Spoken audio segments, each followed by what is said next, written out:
my second album. I got a call from Universal City, said, Jerry, I understand you have some good bird hunting in Mississippi. I said, what kind of bird hunting? He said, quail. I said, some of the finest in the world. You want to go? I would love to go. I got my schedule out. I said, you meet me in Jackson, Mississippi, Friday. And I give him several dates where this man could meet me in Jackson, Mississippi and go quail hunting with me. Well, I'm standing there waiting on him the morning he's supposed to come. And he gets off the airplane looking like little Lord Fauntleroy. He's got 7 aides with him. I said, hey, man, you can send them aides back to California. We can pick up our own birds. So we got in my pickup truck and drove to Route 4 Liberty, Mississippi to Uncle Versi Ledbetter's house. I told my Hollywood friend, wait in the truck. I went in to see Uncle Versi to tell him we gonna hunt on his place and I was gonna use one of his bird dogs. Uncle Versi, how you feeling? He said, Jerry, I'm in low cotton. Said, my old mule, Della. Said, I made about 20 good crops with her. She's sick. Veterinarian is out here this morning, says she's suffering. Jerry, I don't want her to suffer. I wouldn't let the veterinarian put her out of her misery this morning. But I want you to shoot her for me. While you up there bird hunting now, over there on that section of land, you're going to see old Della and you just shoot her. Put her out of her misery. I don't want her suffering. I said, Uncle Percy, I don't want to shoot that mule. They shoot them race horses at Louisville when they break a leg, humane.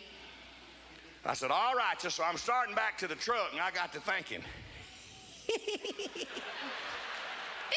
I'm going to have me some fun out of this Hollywood dude.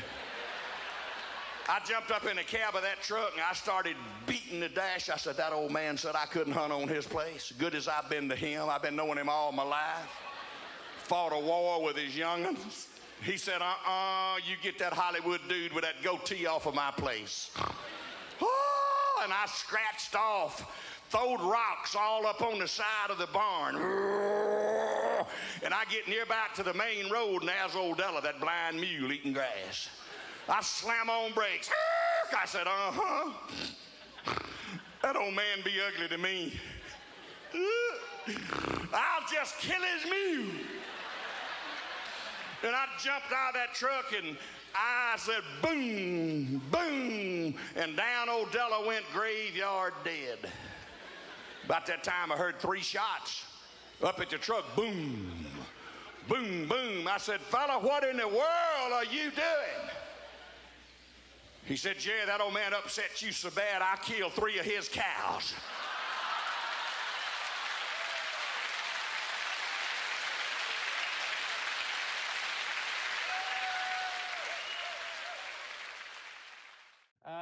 Have you talked to Mickey Mantle? Yes, I have. I've talked to him every day. He's all right. He had a slight problem. He was run down a little bit. He had a bronchial infection, and I think he's going to be here this weekend. Oh, good. So everything looks pretty good there. Yes. Now, the one time he was on, about a year ago, I guess, he told a story, or somebody else told a story, about you, Mickey Mantle, and Whitey Ford going hunting in the off-season. Right. Now, you know the story. Is there any truth to it? It is, but it's kind of embarrassing because I come out being a scapegoat in the whole thing. Mickey, in the old days when somebody come up, I never remember guys' names, and I say, Mickey, who's that? And Mickey has a memory like an elephant. He said, the guy's Jimmy, and the guy come up and say, hi, Jimmy. He said, Billy, the name's Tom. You know, they do this to me all the time. So one time... One thing would lead to another. There'd be a fight. Yeah. Okay, so you guys are going... So this one time he called me. I was living in Arlington, Texas, and he said, Billy, look, I know how you like to hunt. I'll pick you up at 12 o'clock, and we're going to drive 4 hours to Kerrville, Texas, and we'll kill some turkey and some wild deer. I said, oh, that'd be great. So we drive down there 4 hours. We get down there. He said, now, you just wait out in the car. I'll get the keys to all the gates, and we'll go out there shooting. I said, that's great. So unbeknown to me, when he gets in the house, the guy says, Mickey, look, I've got an old mule out there that's a pet to the kids. He's 20 years old. He's gone blind. We just don't have the way that we want to put him away, so we just can't do it because he's like family. And he said, will you shoot the mule? Mickey says, okay, I'll do it, but I hate to do it, but I'll do it. So we go out there, and Mickey says, that guy won't let us hunt here. I says, Mickey, you got to be kidding me. He says, no, he says, I'm so mad, I'm going to go up to his barn and shoot his mule. I said, Mickey, you can't shoot the man's mule. He says, I'm going to shoot his mule. I said, okay. So we go up to the barn, and he pulls out his rifle and kills the mule. And just then, he hears bam, bam. He turns around and says, what are you doing, Dago? I said, I got 2 of his cows. That cost me $800. Now, did that actually, Yeah. it actually happened? It was $800 it cost me. Oh, Billy. Set me up pretty good. People always ask me, what makes Billy such a good manager? And I always say, because the players know that if they's all up on top of a roof and Billy said, jump off of this roof, they know that Billy would jump off with them. And I use this story to tell to get that fact across. And so I was telling the people up there why Billy was such a good manager. I said, I'll tell you another story. I said, he was down in Dallas last year, and he did such a good gun. They get a good deal with that team down there, the turnaround gang, that they gave him a brand new rifle, and he wanted to go hunting.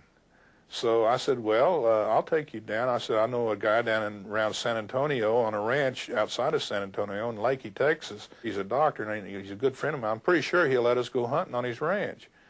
So, but I said, you're going to have to get up like 4 or 5 o'clock in the morning because it takes 3 or 4 hours to drive down there. He said, I don't care. I want to go deer hunting, you know, with my new rifle.